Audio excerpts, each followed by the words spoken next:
Yes, people, back again with another episode of United State of Mind. And this time I want to talk about, do United lack killer instinct? So I'm going to break it down in a few different ways, look at some of the games where I've kind of looked at it or noticed it or analyzed it, and then talk about what do we need to do to just kind of get ourselves back to a certain place, right? But before we do anything, people, make sure you hit the like button, the subscribe button as well if you're new, hit the notification bell and all that good stuff right there. Let's get into the video. So, United killer instinct.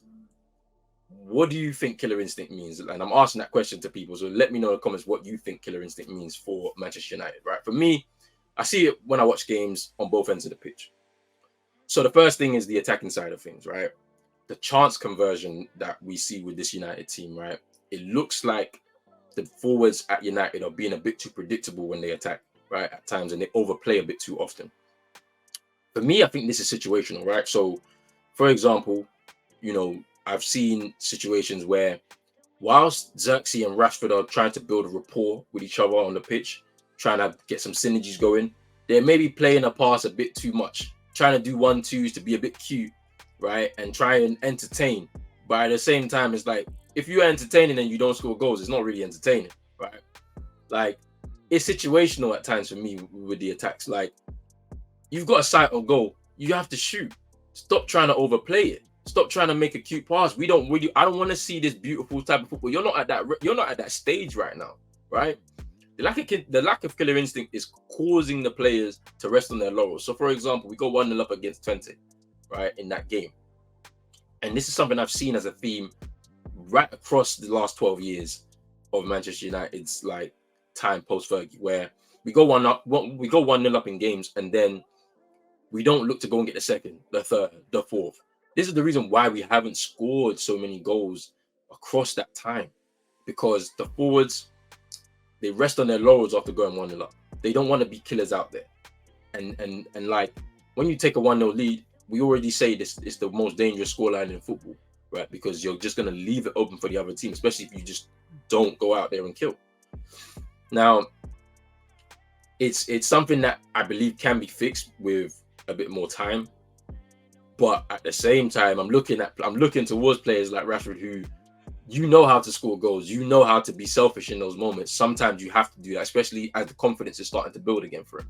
He's supposed to be trying to be a killer, and that will drag a lot more players with him, I think. But we'll have to see how that works. But I think the biggest thing for me is on the defensive end, right? And that's where I think we lack a lot of killer instincts. And I think let's just start off with what I believe should be the killer instinct on the defensive end of the pitch for Manchester United, right? When you don't have the ball, right, when you're out of possession, I think the biggest and key fundamentals there is aggression and tenacity, right? Desire. You don't have the ball at your feet. The opposing team is on the attack. What do you need to do? You have to win the ball back at all costs. That for me is where we're lacking in killer instinct. At all costs, I need to get this ball back off of this player, because if I don't, it's going to lead to more and more opportunity for them to go and score on my goal. Right? So let's look at two situations over the past week. Twente last week, Wednesday. Let's talk about their goal, right? So there's a poor defensive display, right, in that sequence leading up to the Twente goal. So the opposing right back, I don't remember his name, but he bombs forward, right? Rashford puts in a lazy tackle, tries to put his leg on the ball, his body in between the ball and the player. He gets breezed past. Bruno's jogging on the side of the player, trying to jockey, track the run. He doesn't do it with the best effort level, right? And effort, that's key, right? I think with Bruno, there's something going on, and I think with him now being out for the next 3 games in the league, it's going to be very interesting how it makes up for the team. But I'm going to talk about Bruno in a bit more detail in a little bit of a later video, right? Eriksen is unable to cover the ground that like the player has now kind of run into and is running into. So he tries to jockey and track the run of the player, but he can't even get close to him. And that's once again something to do with effort for me, right? And we speak about Eriksen's comments, or there'll be something on Eriksen's comments about that game afterwards, because it really alludes to something, to probably a bigger problem. And then Martinez is on a yellow card. Obviously, made a tackle in earlier on in the game where he gets a yellow card, so he can't make a tackle there, because if he does, he gets sent off. Then Maguire runs out of position, puts in a 2-footed challenge, which was a very silly decision, right? Because if he touches the player, he gets punished for it. Like, it could be a yellow or red, right? Because it's a reckless challenge anyway, and he's out of position now. And then Ugarte eventually comes over to make the tackle. It lands at the feet of Eriksen. He doesn't scan. He loses the ball. Twente score. That sequence of play, I've already noted 3 or 4 different players, right, who should have made the tackle a lot earlier, and they didn't. That's down to a lack of killer instinct for me. I don't think that's tactical, because you are close to the player. The player's coming from right back. He shouldn't be allowed to run 50, 60 yards. No way. Like, no one can tell me or convince me that that's not tactical. That's tactical. That is not tactical. That's my opinion. Obviously, people will have their different opinions, but I look at that sequence of play and I'm like, there was 4 players there that could have made a cynical or tactical foul to stop the momentum, kill the attack, right? Get the crowd up, because you guys are out there on the pitch sleeping, so they'll wake you up, and then you reset your defense and you start again and see if you can go and get that second goal to try and kill the game off. Right? Let's talk about the Spurs game. Right? Obviously, we lose that game 3-0. Disappointing day for Manchester United, not reacting to it, but we're going to talk about this particular defensive play. The first goal for Spurs. Right? There's a miscommunication between Rashford and Garnacho, which allows Van de Ven to step forward with the ball.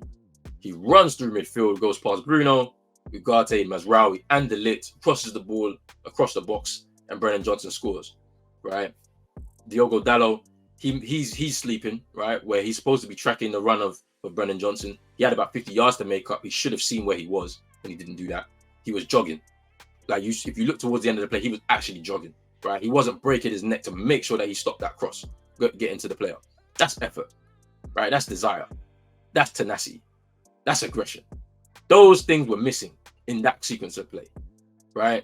You can tactically set up people, but sometimes the tactics will go out the window if an opposing player like Van de Ven, steps forward from defense, right? Because it's situational now. You actually have to react to that, right? It's not because you're not planning for that in training.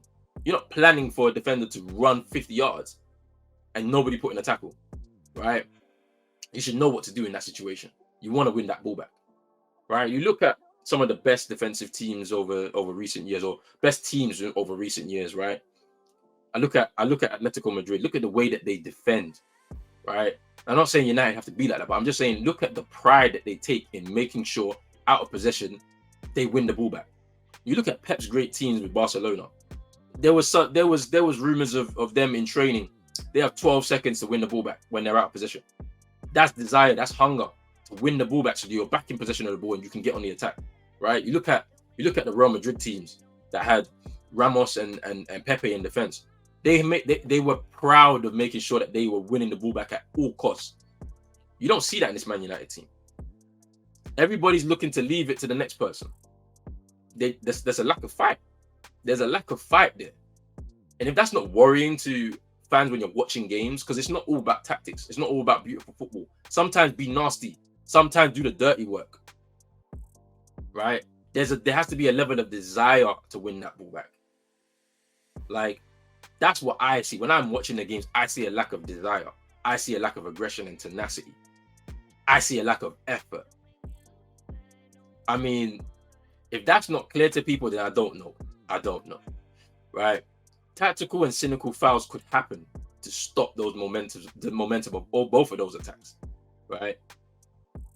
Like, the players have to fight for each other. They got to fight to win the ball back and fight for each other. And I don't see that. That's a lack of killer instinct. It's easy to get it back because people need to be angry. I wonder who's angry in those dressing rooms. People need to be angry and shouting at each other. There's experienced players there, well-respected players in that dressing room. Something more needs to be done. And I'll end the video here, man. Look, in order for us to have a successful season, the team needs more killer instinct. And like it goes this way. Right. Firstly, the attacking players need to stop overplaying in the final third. Start being a little bit more selfish. When you get a sack goal, shoot. At least get the ball on target. And then defensively, the attitude towards winning the ball back, which is more key than how you're positioned on the pitch. Because if a Diogo Dalot is 50 yards up the pitch, right, trying to join into the attack, and then doesn't have the desire to run back 50 yards, sprint back 50, 60 yards to stop the cross coming in from Van de Ven in that goal against Spurs. That's effort. That's desire to make sure that this person doesn't have a clear sight on goal. That's effort and desire, right? It should be the number one priority. Win the ball back at all costs when you're out of possession, right? So you can press, and players will beat your press. Players will break lines. But you still have to be able to make sure you're winning that ball back, or it's not even getting a sniff towards your goal. But look, at the end of the video, I'm going to leave you with some words from Gary Neville, man, after that game against Spurs. There's some key things there. When an ex-pro is saying this to you, someone that played for the club, he's watching it. Me, I'm watching it. I'm not an ex-pro. I'm not an expert in football, but I've watched a lot. And the one thing that I can't accept as a fan is seeing a millionaire who's privileged enough to play this game not put in the effort. I'll leave you with the words of Gary Neville. Make sure you hit the like button, subscribe button, as well if you're new, hit the notification bell. I'm out, people. Peace. Are the players not buying into what Erik ten Hag is telling them to do, or do they not believe in it? One thing I can say is that their application towards doing it was abysmal. And the most worrying thing was, and maybe I didn't pay enough attention to it on Wednesday night, was Eriksen's comments around the fact that he felt that FC Twente wanted it more, that they were more hungry. That is a player that is in the middle of that dressing room, who I would suggest is very well respected by the rest of his colleagues and very well respected by the manager. He's an experienced player. He's played hundreds and hundreds of games at the highest level, and he's questioning the motivation and the attitude of his players. I would ignore everything else, to be fair, post this match and what's being said, and let's go back 3 days to that, because really what's come to the fore today is that what he's seeing day in, day out in training as an experienced player emanates on a weekend, and we've seen it here today. They really didn't put the effort in that first half. Now, in the past, when Manchester United have been in this position where, you know, a manager has been under pressure, the players sometimes have felt the pressure, the strain, and they look drained and they look lacking in the belief, and that sometimes can mean that they look like they're not working hard. I don't believe any player goes out onto a pitch and wants to not play well and wants to get criticism. So I'm torn here today as to why Eriksen has said that on Wednesday about his teammates, that they're not hungry enough, because what we've seen out there in that first half today supports it.